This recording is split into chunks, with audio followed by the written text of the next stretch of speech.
Assalamualaikum semuanya. Perkenalkan, nama saya Indriani, NIM 0305213047. Saya mahasiswi dari Universitas Islam Negeri Sumatera Utara dari Fakultas Ilmu Tarbiyah dan Keguruan dengan Prodi Pendidikan Matematika Stambuk 2021.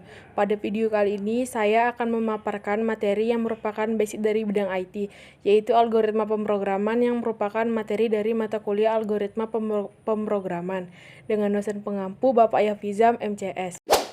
Pada kesempatan kali ini, ada 14 cakupan materi yang akan kita bahas, di mana ke-14 cakupan materi ini merupakan dasar dari algoritma pemrograman yang harus kita ketahui dan pahami. Di antaranya adalah pengertian algoritma, jenis-jenis algoritma pemrograman, tujuan dari algoritma pemrograman, ciri-ciri algoritma pemrograman, contoh algoritma pemrograman. Lalu ada pengertian flowchart, simbol flowchart, contoh dari flowchart. Lalu ada pengertian prosedur, contoh dari prosedur. Selanjutnya, kita akan juga membahas tentang pengertian pemrograman, jenis-jenis pemrograman, ciri-ciri bahasa pemrograman, dan yang terakhir adalah contoh bahasa pemrograman. Pengertian algoritma. Algoritma adalah urutan langkah logis yang digunakan untuk menyelesaikan suatu masalah. Sebuah masalah harus diselesaikan dengan beberapa langkah yang logis. Dalam kehidupan sehari-hari, contoh algoritma yang bisa digambarkan dengan berbagai aktivitas. Salah satu contohnya adalah aktivitas memasak air. Ketika kita ingin memasak air, hal pertama yang akan kita lakukan adalah mengambil teko, menuangkan air ke dalam teko, lalu kita akan meletakkannya di atas kompor, menyalakan api. Setelah kita menunggu 45 menit hingga 1 jam, air kemudian mendidih. Matikan kompor, biarkan hingga air menjadi hangat, lalu tuang air ke dalam gelas. Setelah itu kita akan meminum air tersebut. Aktivitas tersebut seperti itu juga dapat disebut dengan algoritma. Dan tanpa kita sadari, sebenarnya banyak aktivitas yang kita lakukan berkaitan langsung dengan algoritma. Di dalam ilmu komputer dan matematika, algoritma didefinisikan sebagai prosedur dari berbagai macam langkah perhitungan, penalaran secara otomatis sampai pemrosesan data. Algoritma juga diartikan sebagai metode yang diekspresikan lewat rangkaian dan instruksi yang dijabarkan untuk menghitung. Secara garis besar, algoritma dimulai dengan input dan kondisi awal, deskripsi, eksekusi, lalu menghasilkan output. Dari uraian sebelumnya, kita dapat menarik kesimpulan bahwa algoritma berarti solusi. Ketika berbicara mengenai algoritma di bidang pemrograman, maka yang dimaksud adalah solusi dari suatu masalah yang harus dipecahkan dengan menggunakan komputer. Tahap pemecahan masalah adalah proses dari adanya masalah, maka terbentuknya suatu algoritma hingga terciptanya tahap implementasi yang merupakan proses penerapan lalu menghasilkan solusi. Solusi di sini yang dimaksud adalah suatu program yang merupakan rujukan dari algoritma yang telah disusun secara logistik yang disimpan untuk memecahkan masalah. Maksud dari logistik sendiri adalah kata kunci yang merujuk pada langkah tersebut. Haruslah logis, ini berarti nilai kebenaran harus dapat ditentukan benar atau tidak benarnya. Sebelum kita membahas lebih lanjut tentang algoritma pemrograman, ada baiknya kita cari tahu dulu siapa sih penemu algoritma. Jadi, penemu algoritma adalah Al-Khwarizmi, seorang ilmuwan Arab yang berasal dari dinasti Abbasiyah. Ia adalah seorang yang ahli dalam bidang matematika, astronomi, astrologi, dan geografi. Algoritma adalah independen terhadap bahasa pemrograman tertentu.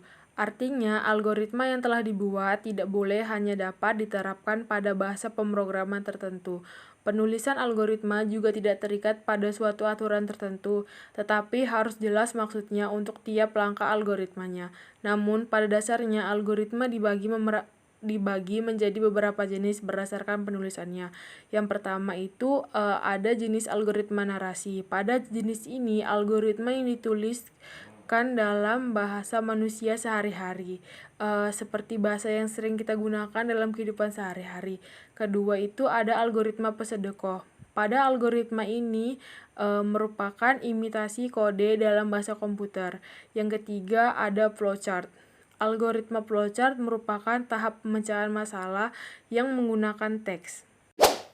Tujuan dari algoritma pemrograman yang pertama, algoritma pemrograman dapat mengatasi permasalahan rumit dalam pemrograman yang kemungkinan menggunakan perhitungan tingkat tinggi. Karena penggunaan perhitungan tingkat tinggi itu seringkali program yang dibuat tidak berjalan semestinya karena adanya kesalahan. Hal ini dapat diminimalisirkan dengan menerapkan algoritma dalam pemrograman itu. Lalu yang kedua, ada algoritma pemrograman juga mampu menyederhanakan program yang besar menjadi lebih sederhana sehingga penggunaannya lebih efektif dan efisien. Selain itu, terdapat dua pendekatan yang dimiliki algoritma pemrograman, yaitu pendekatan top-down serta pendekatan Couture. Yang ketiga, fungsi dari algoritma ini bukan merupakan sekali pakai, artinya dapat digunakan berulang kali. Hal ini memberikan keuntungan dalam meminimalisirkan penulisan program yang berulang-ulang. Jadi, kita tidak perlu repot-repot menulis ulang program yang sama di lain waktu. Hal ini memudahkan kita dalam membuat program. Keempat, dalam pembuatan program pastinya akan menjumpai beberapa kesalahan. Hal ini sangatlah wajar. Tetapi dengan menerapkan fungsi algoritma, maka pencarian kesalahan dapat lebih mudah serta dapat diperbaiki dengan cepat.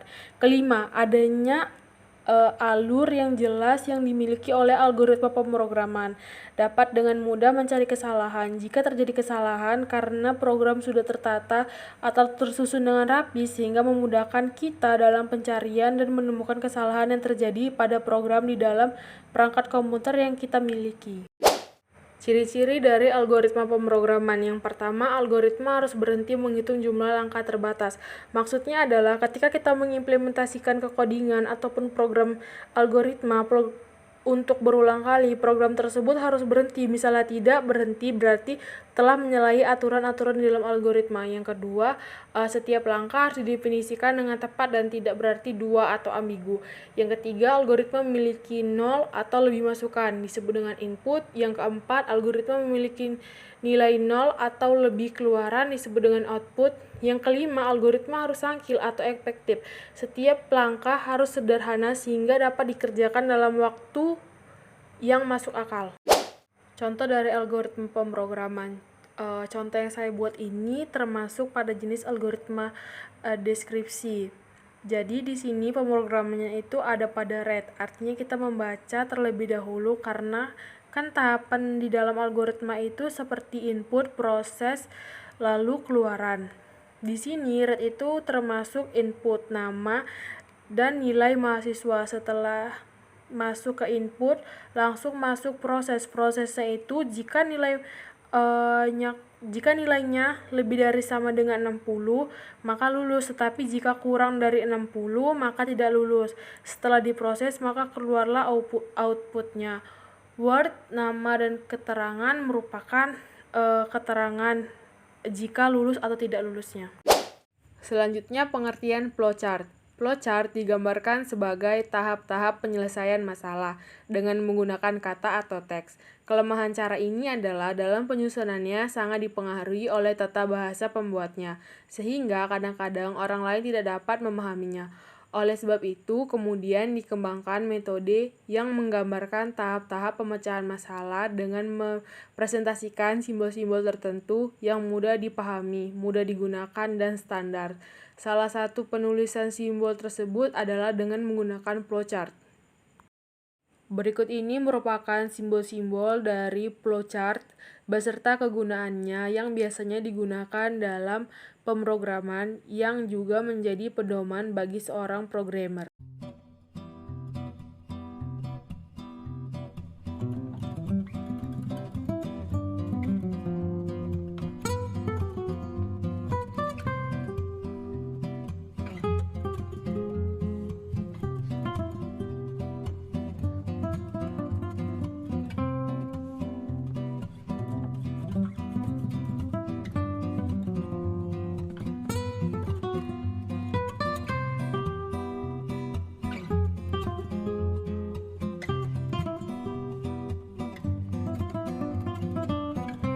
Itulah simbol-simbol flowchart serta kegunaan dari simbol tersebut. Selanjutnya, kita akan membahas contoh dari flowchart Di sini saya membuat contoh flowchart dalam kehidupan sehari-hari, yaitu proses pembuatan kopi.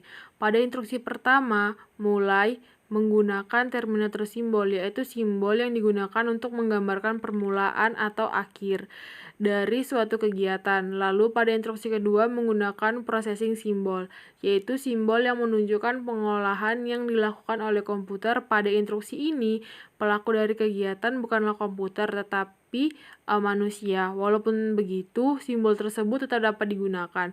Selanjutnya menggunakan simbol output, simbol yang menyatakan proses input dan output tanpa tergantung dengan jenis peralatannya. Setelah itu kembali menggunakan processing simbol, dan pada instruksi terakhir menggunakan terminator simbol. Seperti yang saya katakan tadi, bahwa simbol terminator ini dapat digunakan pada instruksi pertama ataupun simbol untuk pada tahap penyelesaian akhir.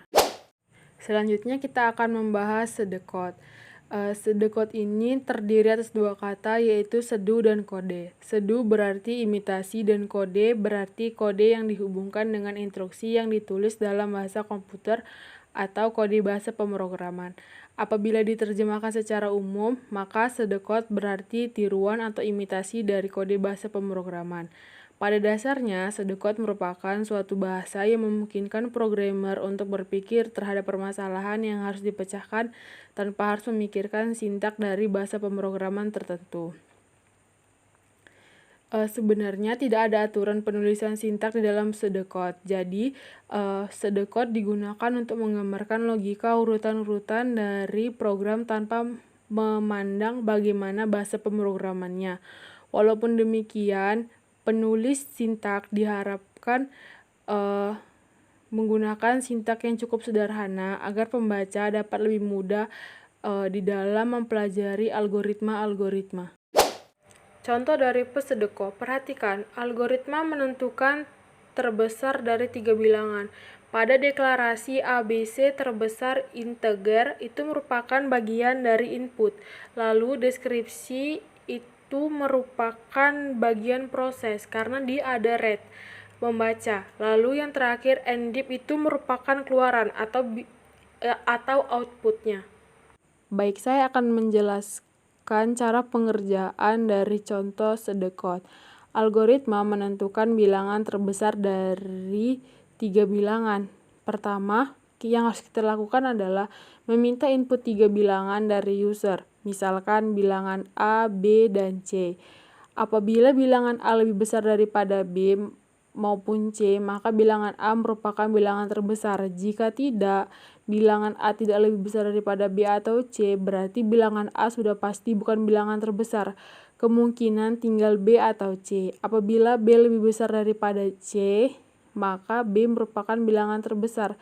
Sebaliknya, apabila bilangan B tidak lebih besar daripada C, maka bilangan C merupakan bilangan yang terbesar. Selesai. Itulah cara pengerjaan dari contoh soal sedekot. Selanjutnya kita akan membahas tentang pemrograman. Jadi pemrograman itu adalah komunikasi khusus antara programmer dengan komputer menggunakan bahasa pemrograman. Komunikasi antara programmer dan komputer hanya bisa dilakukan menggunakan bahasa programmer. Bahasa programmer ialah suatu bahasa khusus yang bisa dipahami oleh mesin. Sama seperti kita yang saling berkomunikasi menggunakan bahasa Indonesia atau Inggris, para programmer menyampaikan instruksi tugas ke komputer memakai bahasa pemrograman. Sebuah perintah yang bisa dipahami oleh mesin akan bentuk sintak atau susunan kalimat dari bahasa pemrograman. Untuk dapat menyusun sintak dengan baik, maka programmer jelas membutuhkan penguasaan pada suatu bahasa pemrograman. Tetapi programmer ini biasanya itu paling banyak menguasai 2 bahasa, walaupun sebenarnya programmer itu bisa menguasai seluruh bahasa pemrograman. Jenis-jenis pemrograman. Jadi jenis pemrograman itu ada 4. Yang pertama adalah pemrograman web. Terdiri dari beberapa bahan untuk mendirikan seperti HTML, JavaScript, dan PHP. Lalu yang kedua ada pemrograman aplikasi atau web. Biasanya itu digunakan untuk WA, Line, Shopee, Tokopedia yang merupakan program mobile yang biasa kita gunakan di handphone. Lalu yang ketiga ada pemrograman OS atau software. Biasanya digunakan pada laptop berhubungan dengan simulator karena simulator biasanya lebih prepare dipakai pada komputer. Yang terakhir ada pemrograman game untuk membuat game. Selanjutnya adalah ciri-ciri bahasa pemrograman. Ciri-ciri bahasa pemrograman ini merupakan patokan yang kita gunakan untuk membuat sintak atau kode-kode yang dimana adalah bahasa pemrograman atau tidak. Yang pertama dapat melakukan pengulangan. Bahasa pemrograman itu dapat melakukan pengulangan pada suatu kode. Jadi kita tuh tidak perlu menulis ulang kode tersebut ketika kita ingin menggunakannya lagi. Lalu yang kedua dapat melakukan input 2 output. Penerapan programan harus melakukan input atau output masuk dan keluaran. Yang ketiga dapat menemukan operasional aritmatika dan logika. Jadi bahasa pemrograman itu setidaknya harus bisa melakukan operasi aritmatika seperti pembagian, perkalian, dan logika. Selanjutnya kita akan membahas pembagian bahasa pemrograman. Secara umum, bahasa pemrograman dibagi menjadi 4 kelompok. Yang pertama ada bahasa aras rendah atau low level language yang merupakan bahasa yang berorientasi pada mesin. Pemrograman dengan bahasa ini harus berpikir berdasarkan logika mesin berpikir, sehingga bahasa ini kurang fleksibel dan sulit dipahami. Contohnya adalah bahasa mesin, bahasa rakitan, atau assembly.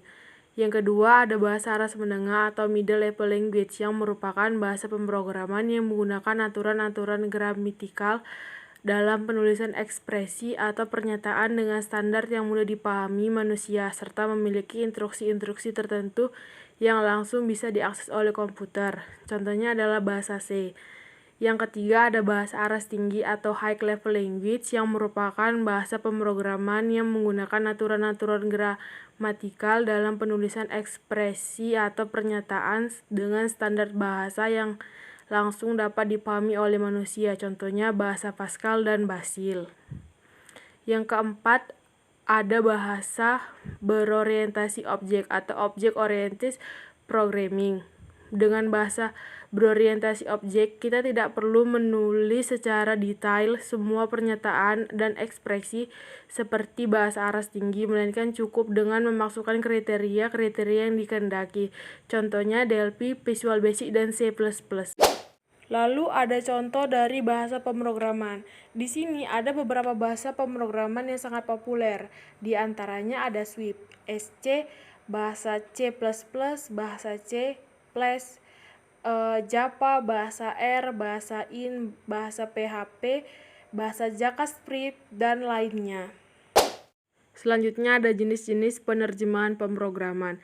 Agar suatu komputer memahami program yang disusun dengan bahasa pemrograman, maka dibutuhkan suatu penerjemah, yaitu interpreter dan compiler. Interpreter merupakan penerjemahan bahasa pemrograman yang menerjemahkan instruksi demi instruksi pada saat eksekusi pemrograman.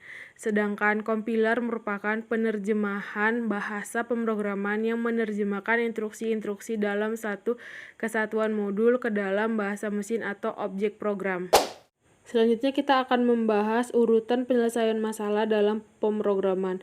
Ada beberapa langkah yang harus diperhatikan dalam menyelesaikan masalah dalam pemrograman. Di antaranya, langkah pertama adalah kita harus mendefinisikan masalah.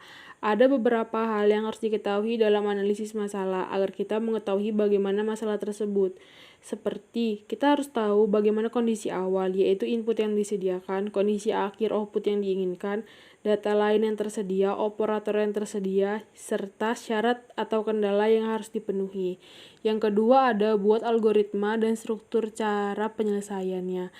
Langkah ini adalah kita diharuskan untuk menguraikan langkah-langkah secara rinci untuk dilaksanakan oleh program. Yang ketiga, menulis program. Algoritma yang telah dibuat diterjemahkan dalam bahasa komputer menjadi sebuah program. Perlu diketahui bahwa pemilihan algoritma yang salah akan menyebabkan program yang kita miliki menjadi kurang baik. Yang keempat ada uji dan verifikasi program. Pertama, program harus diuji apakah program dapat dijalankan atau tidak. Apabila program tidak dapat dijalankan, maka perlu diperbaiki penulisan sintaknya. Tetapi apabila program dapat dijalankan, maka harus diuji dengan menggunakan data-data yang biasa, yaitu data yang diharapkan oleh sistem. Yang kelima ada dokumentasi program. Dokumentasi program ada dua macam, yaitu dokumentasi internal dan dokumentasi eksternal. Dokumentasi internal adalah dokumentasi yang dibuat dalam program. Sedangkan dokumentasi eksternal adalah dokumentasi yang dilakukan dari luar program, yaitu membuat user atau buku petunjuk cara menjalankan program. Yang keenam, cara pemeliharaan program. Ini merupakan cara yang digunakan untuk memperbaiki kekurangan yang ditemukan, kemudian memodifikasi karena perubahan yang spesifik. Demikian video penjelasan saya tentang materi dasar algoritma pemrograman. Terima kasih saya ucapkan kepada teman-teman yang sudah menonton. Lebih dan kurang saya mohon maaf. Wabillahi taufiq wal hidayah. Wassalamualaikum warahmatullahi wabarakatuh.